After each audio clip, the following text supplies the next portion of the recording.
The regeneration chamber hummed with a low, steady vibration that Marcus had grown accustomed to over his 3 years working the night shift at the Terran Medical Research Facility. As the facility's custodial engineer, he'd seen plenty of strange sights, experimental prosthetics, alien tissue samples, and prototype medical devices that seemed more like science fiction than reality. But nothing had prepared him for what lay behind the reinforced glass of Laboratory 7. A single delicate hand floated in the biogel suspension, its 6 fingers gracefully curved as if reaching for something just beyond grasp. The skin held an opalescent quality that shifted between pale blue and silver under the chamber's lights. It was beautiful in an otherworldly way, but also deeply unsettling. Marcus had been cleaning around this particular chamber for weeks, watching as the hand remained unchanged, a lonely fragment of some greater whole. Tonight was different. Dr. Chen had left strict instructions that no one was to enter Lab 7 during the regeneration process, but Marcus couldn't help but notice the increased activity in the chamber.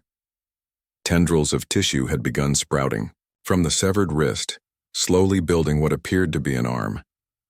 The facility's most advanced bioprinters worked in conjunction with alien nanotechnology salvaged from a crashed vessel, reconstructing living tissue at the cellular level. Marcus pushed his cleaning cart quietly down the corridor, stealing glances through the observation window. The process was mesmerizing, watching life literally rebuild itself from nothing more than genetic memory stored in a single appendage. According to the research notes he'd glimpsed while emptying wastebaskets, this was the hand of a Zephyrian, a species from the Andromeda spiral whose physiology allowed for complete regeneration given sufficient time and resources. The girl, for that's what she appeared to be despite being an alien, had been found in the wreckage of a scout ship that had crashed in the Australian outback. The rest of her body had been destroyed in the crash, leaving only this one intact, hand as evidence of her existence.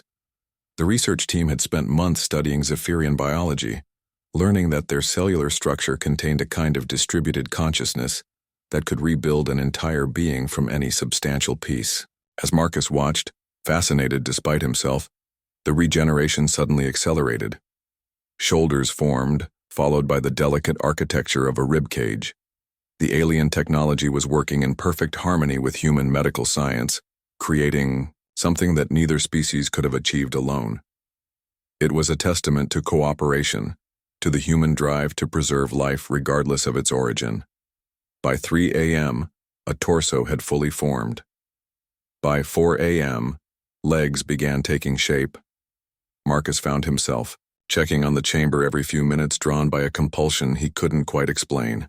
Perhaps it was the miracle of witnessing creation itself, or maybe it was the profound loneliness he sensed in that floating form. A being recreated in isolation, with no one of her own kind to greet her upon awakening. The final hour before, dawn brought the most remarkable transformation. Features emerged on what had been a featureless head, high cheekbones, a small nose, and eyes that remained closed but seemed almost ready to flutter open. Her skin maintained that ethereal shifting quality, and her hair grew in like spun silver, floating weightlessly in the biogel. Marcus was mopping the laboratory floor when it happened. He'd received clearance to enter while the chamber completed, its cycle, the regeneration process, finally complete. As he worked, trying to be as quiet as possible, he heard a soft hiss as the chamber began draining its contents. The girl's eyes opened. They were large and luminous, colored like deep ocean water with flecks of starlight. For a moment, she seemed disoriented, her gaze unfocused as she processed her new existence. Then her eyes found Marcus through the transparent aluminum wall of the chamber, and time seemed to stop. Marcus dropped his mop, his heart hammering as those otherworldly eyes studied his face with an intelligence that was immediately apparent. She wasn't just looking at him. She was seeing him, understanding that he was the first conscious being she'd encountered in this new life. There was curiosity there and perhaps a flicker of fear, but also something that transcended species barriers, recognition of another thinking, feeling creature. The chamber's door cycled open with a pneumatic whisper. The girl sat up slowly, biogel streaming from her silver hair as she continued to stare at Marcus. When she tried to speak, only a soft whistle emerged, Her vocal cords weren't quite ready for communication, but her eyes spoke volumes, expressing gratitude, wonder, and an almost childlike fascination with the human face before her. Marcus slowly approached, his hands raised in what he hoped was a universal gesture of peace. "Hey there," he said softly, his voice barely above a whisper. "It's okay. You're safe." She tilted her head at the sound of his voice, and Marcus could almost see her mind working to process this new form of communication. Then, incredibly, she attempted to mimic his gesture, raising her own hands in a mirror of his peaceful intent. Dr. Chen and her team would arrive in a few hours, eager to study their successful regeneration and make contact with the first Zephyrian to survive the journey to Earth. There would be protocols, interviews, and careful scientific documentation of every aspect of her recovery. But for now, in the quiet pre-dawn hours of the laboratory, there was only Marcus and the girl who had been reborn from nothing more than hope and human determination to preserve life. As he helped her from the chamber, wrapping her in a thermal blanket, Marcus realized he was witnessing something profound. Here was proof that humanity's greatest strength wasn't its weapons or technology, but its unwavering commitment to nurturing life wherever it was found.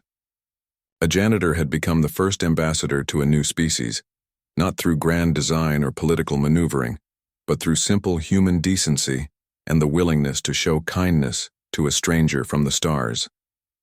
The girl squeezed his hand with her 6 delicate fingers, and Marcus smiled.